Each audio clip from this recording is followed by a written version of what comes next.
Vamos lá. E as profecias do descendente de Davi? Seria apenas uma pessoa ou uma sucessão? Vamos lá mostrar os cumprimentos parciais sobre isso? Eu não estou anulando, tá? Messias aqui, não estou anulando a questão de Jesus, não, tá, pessoal? Eu vou mostrar também no Novo Testamento e tal. Vai ser tudo bem explicado, tá? Mas a gente não pode negar os cumprimentos históricos. E tem textos aqui que, se vocês jogarem somente para Jesus, vai dar problema.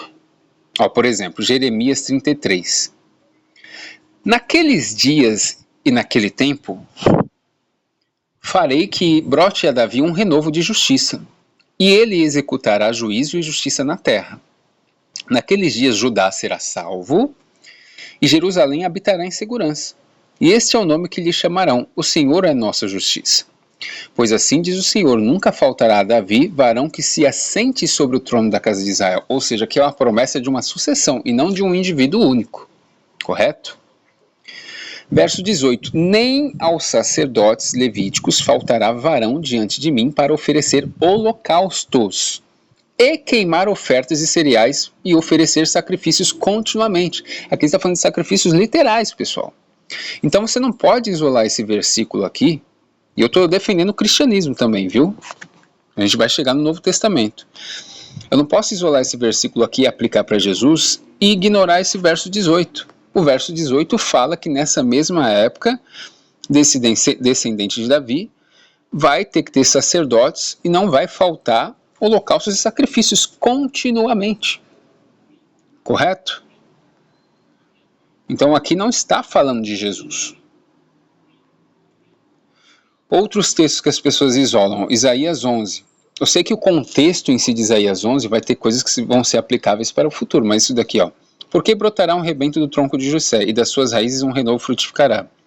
E há de ser que naquele dia o Senhor tornará pela segunda vez, que a primeira vez foi o Egito, pôr a sua mão para adquirir outra vez o remanescente do seu povo, que for deixado da Assíria, e do Egito, e de Patros, e da Etiópia, e de Elã, e de Sinar, e de Ramate, e das ilhas do mar. Ou seja, como se fosse um segundo êxodo, que é o quê? O retorno do exílio da Babilônia.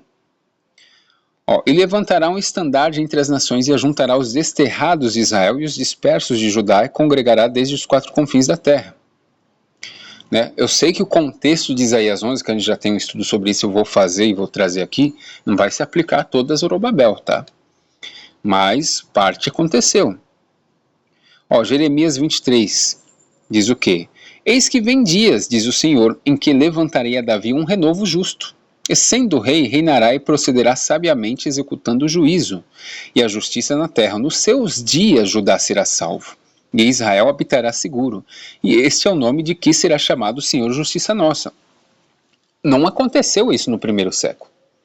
Então você que é cristão, você, ainda mais que você defende o preteísmo completo, você não pode jogar isso para o primeiro século. Isso não aconteceu, gente. Vamos ser honestos. É por isso que o Novo Testamento aplica isso para o futuro. E eu vou comprovar que o Novo Testamento ele não anula, tá, as promessas nacionais. Tá? Eu vou provar isso para vocês. Portanto, eis que vem dias, diz o Senhor, em que nunca mais dirão: vive o Senhor que tirou os filhos de Israel da terra do Egito. Mas vive o Senhor que tirou e trouxe a linhagem da casa de Israel da terra do norte, e de todas as terras para onde os tinha arrojado, e eles habitarão na sua terra. Agora vamos falar um pouco de Zorobabel. O que Zorobabel fez pelo povo? Vamos lá. Em Esdras 2:2 diz assim: os quais vieram com Zorobabel: Jesuá, Neemias, Seraías, Relaías, Mardoqueu, Bilzam, Mispar, Bigvai, Reum e Baná, o número dos homens do povo de Israel. Ou seja, ele trouxe pessoas dispersas. Zorobabel fez isso. Zorobabel também edifica altar. E levantou-se Jesuá, filho de Josadac, que é Josué, tá? E seus irmãos os sacerdotes, e Zorobabel, filho de Sealtiel, e seus irmãos, e edificaram o altar do Deus de Israel, para oferecerem sobre ele holocaustos, como está escrito na lei de Moisés, o homem de Deus. Então Zorobabel, na época de Zorobabel, teve novamente holocaustos. Ele constitui levitas também, Zorobabel. Ó.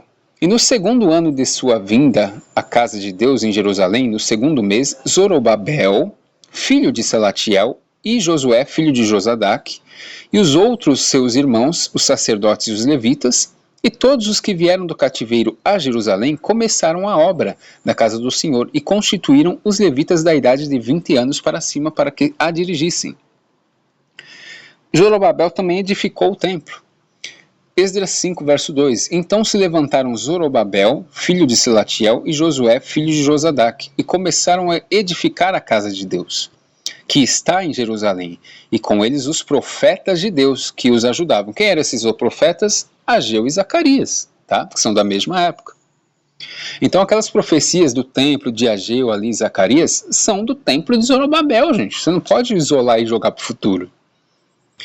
Ó, ele também santificava porções aos levitas, Zorobabel. Ó. Neemias 12, 47 diz assim: por isso todo o Israel, já nos dias de Zorobabel e nos dias de Neemias, dava aos cantores e aos porteiros as porções, né, de cada dia, e santificavam as porções aos levitas, e os levitas as santificavam aos filhos de Arão. Né? Zorobabel, quem que foi ele? Príncipe de Judá. Né? A gente vai trabalhar agora as questões de Zorobabel. Quem que foi ele?